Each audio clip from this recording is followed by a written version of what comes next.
नमस्कार दोस्तों, आपका एक बार फिर से स्वागत है माइंडफुल मूवमेंट विद संजीव आपका आपके इस चैनल पर। जैसा कि मैंने पिछले वीडियो में आपको बताया था कि ग्रहों की पीड़ा से संबंधित मैं वीडियो बनाऊंगा और आपको समर्पित करूंगा। तो आज मैं आपके सामने लेकर आया हूं शनि ग्रह की पीड़ा से संबंधित कुछ उपाय और जानकारी।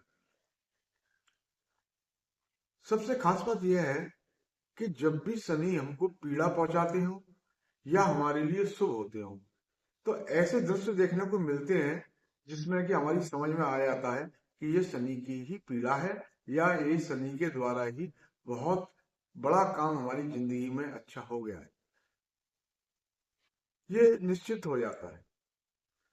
तो उपाय बताने से पहले हम ये जानना चाहेंगे कि शनि किन किन चीजों के शुभ और अशुभ कारक होते हैं।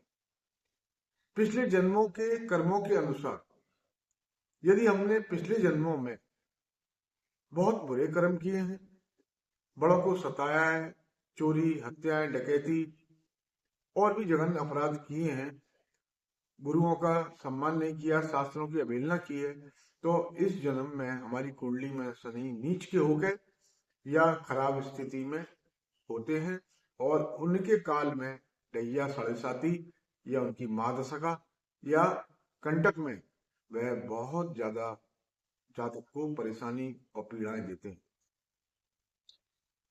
इसके विपरीत जिन जातकों ने पिछले जन्म में अच्छे धर्म पुण्य वाले काम किए हैं, किसी को सताया रुलाया नहीं है, गरीबों का अपमान नहीं किया है, तो इस जन्म में उनकी कुंडली में वह राजयोग तक बना देती है। तो जानते हैं कि शनि के कार्यकलाप किस चीज के कारक हैं। यदि ऐसा देख सकते हैं कि सबसे पहले मंदी के ग्रह हैं, आलस्य,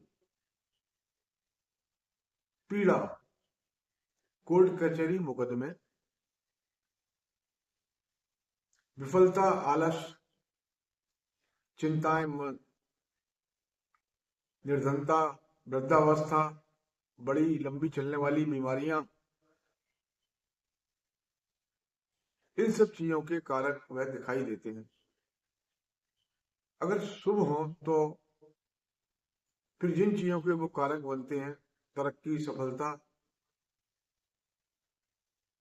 धन, वैभव, समाज में सम्मान, राजनीति में प्रवेश कराने की स्थिति भी बनती है। जब वो बहुत अच्छी स्थिति में होते हैं, व्यक्ति मंत्री तक बन जाता है। मजदूरों के कारक होते हैं, रिसर्च आदि के भी कारक होते हैं। तो इस प्रकार से वो शुभ स्थिति में इस दृष्टिकोण से, इस दिशाओं से आपको लाभ पहुंचाते हैं।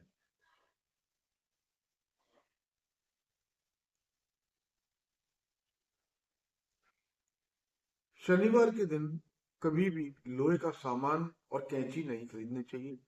जहां तक हो सके तो सरसों का तेल या कोई भी तेल आदि खरीदने से बचें। शनि यदि केंद्र त्रिकोण में लग्नेश होकर, पंचमेश होकर या भाग्येश होकर बैठे होते हैं, बकरी ना, अस्त ना हो, नीच के ना हो, तो इन स्थानों पर वह अच्छे परिणाम देते हैं। शुक्रदेव की राशियों में भी शनि बुरे परिणाम नहीं देते हैं, जैसे कि वृषभ राशि हो या तुला राशि हो। तो अब हम ये जानते हैं कि शनिदेव की पीड़ा काल में हमको क्या करना चाहिए। मैं आपको एक तो ये बताऊंगा कि हमको क्या करना चाहिए, दूसरा उसके बाद मैं आपको उसके उपाय बताऊं।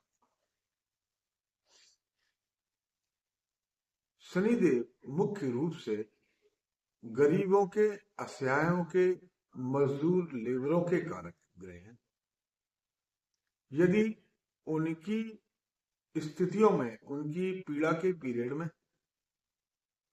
कोई व्यक्ति गरीबों को नुकसान पहुंचाता है, उनकी अवहेलना करता है या उनको कष्ट पहुंचाता है, तो पीड़ा 4 गुनी बढ़ जाती है। तो मेरा ये तात्पर्य है कहने का कि किसी भी कंडीशन में आप गरीबों को न सताएं, उनकी मदद करें, फेरी वालों को या सब्जी वालों को बार्गेनिंग ना करें। यदि आप ऐसा करेंगे तो शनिदेव आपसे नाराज हो जाएंगे। पैसे की बार्गेनिंग बिल्कुल नहीं करें। अगर 40-50 रुपए का कोई सामान आपने खरीदना है, 1-2 रुपए ज्यादा चले जाए तो कोई बात नहीं, ये आप ध्यान रखिएगा, क्योंकि वो गरीबों के कारक ग्रह है। जिससे किसी व्यक्ति के यहाँ कोई लेबर काम करती हो, चाहे वह घर के नौकर चाकर हो या किसी इंडस्ट्रीज के मालिक के यहाँ रखे हुए नौकर चाकर हो, तो वह उनका दिल कभी ना दुखाए, उनके बेहिसाब पैसे ना काटें, उनको मानसिक या शारीरिक कष्ट ना पहुंचाएं, उनको प्रसन्न रखने का प्रयास करें, तो शनिदेव बड़े ही प्रसन्न होते हैं। सूर्य उदय से पहले जागने की आदत डालिए। सूर्य उदय होने से पहले जागिए और उसके बाद नहा धोकर सूर्य नमस्कार करके उनको जल अर्पित कीजिए। इस चीज से शनिदेव बड़े ही प्रसन्न होते हैं। तीसरा, यदि शनिवार के दिन आप गरीबों को नमकीन का दान करेंगे तो शनिदेव इस वाले उपाय से बड़े ही प्रसन्न होते हैं। आप करके देखेंगे, ये मेरा विश्वास है, ये किया हुआ उपाय है।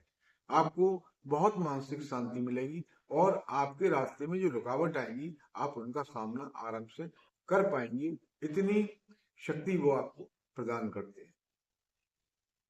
अब मूल उपाय की तरफ आते हैं। यह तो हो गया जिन चीजों का हमको ध्यान रखना है। सबसे बड़ा उपाय शनिदेव के लिए यह है कि शनिवार के दिन पश्चिम दिशा में मुख करके आप उनके मंत्रों का जाप कीजिएगा। 23,000 मंत्रों का जाप करना होता है।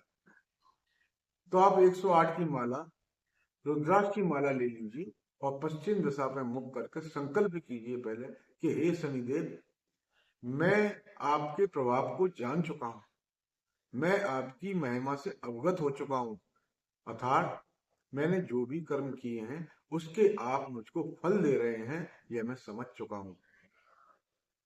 मैं आपके मंत्रों का जाप आपकी प्रसन्नता के लिए शुरू कर रहा हूं और मुझे आप इतनी शक्ति दीजिए कि मैं इस संकल्प को पूरा कर सकूं और अपनी वक्र दृष्टि या अपनी क्रोध दृष्टि मेरे ऊपर से हटाने की या उसके प्रभाव कम करने की कृपा करें। इस तरह का संकल्प करके आप शनिवार से ये मंत्र शुरू करें और 108 की स्थितियों में मंत्र करेंगे। 108 बार का मंत्र करेंगे, इससे कम मंत्र नहीं करेंगे। ये आपको नित्य करना है और 23,000 मंत्र इसके पूरे करने हैं। आप इसका हिसाब लगा के रखिएगा। शनिदेव की पीड़ा के अंतराल में मन बड़ा विचलित होता है। मन इतना विचलित हो जाता है कि कुछ समझ में ही नहीं आता है। व्यक्ति के मन में आत्महत्या तक के विचार आ जाते हैं। कोई कोई व्यक्ति तो खुदकुशी कर लेते हैं, आत्महत्या तक कर लेते हैं। इस स्थिति से उबरने के लिए आप चांदी की चैन में चौकोर चांदी का टुकड़ा डाल के सोमवार को शिव जी की मूर्ति से छुआकर और उनसे प्रार्थना करके इस तरह से कि मेरे को मानसिक पीड़ाएं हो रही हैं, मैंने चंद्र देव के लिए ये गले में धारण किया है, आपकी कृपा से वह शांत हो, और आप उसको वहां पहन लीजिए। उसके बाद सोमवार का अगला उपाय यह है कि आप शिव जी का 108 मंत्रों का जाप करेंगे। हम सबको विदित है कि सारे ग्रहों के देवता मूल रूप से भगवान शिव है। इस सृष्टि में उनकी दृष्टिगोचर ही सारे कार्य संपन्न होते हैं। बहुत ही शुभ देवता है, बहुत जल्दी पुकार सुनते हैं। 108 बार ओम नमः शिवाय का जाप भी इस काल में आप प्रारंभ कर दीजिए। यह भी आप रुद्राक्ष की माला से कर सकते हैं, लेकिन दोनों मालाएं मंत्रों की आप अलग अलग करके रखेंगे। इस तरह से यदि आप करेंगे मंत्रों के जाप संकल्प लेकर, तो कोई सूरत नहीं है कि आपको उनका फायदा ना हो। बड़ों का अपमान नहीं करना है, छोटों से स्नेह रखना है। शनि की साढ़े साती ढैया कंटक महादशा की स्थिति के अंदर हमें विपरीत कर्म करना पड़ता है। जो पुराना है उसका भुगतान करना पड़ता है, और मंत्रों की शक्ति से वह हमको आत्मबल प्रदान करते हैं, तो हमें उसके बाद अच्छे काम करने के लिए प्रयत्नबद्ध होना चाहिए। यही मेरा कहना है। आप उपाय करें तो इस तरह से करें, और जो व्यक्ति उपाय नहीं कर सकते हैं, मैंने ऊपर उनको कुछ चेतावनी दी है कि गरीबों का अपमान नहीं करें, उनको नमकीन वितरित करें, छायादान कर सकते हैं वो, हनुमान चालीसा का जाप कर सकते हैं वो। जो ये उपाय नहीं कर सकते वो इस तरह के उपाय करें, लेकिन करें जरूर। इसी के साथ मैं आपसे विदा चाहता हूँ और मिलता हूँ अगले वीडियो में फिर एक नई ग्रह पीड़ा के निवारण के साथ। धन्यवाद, नमस्कार।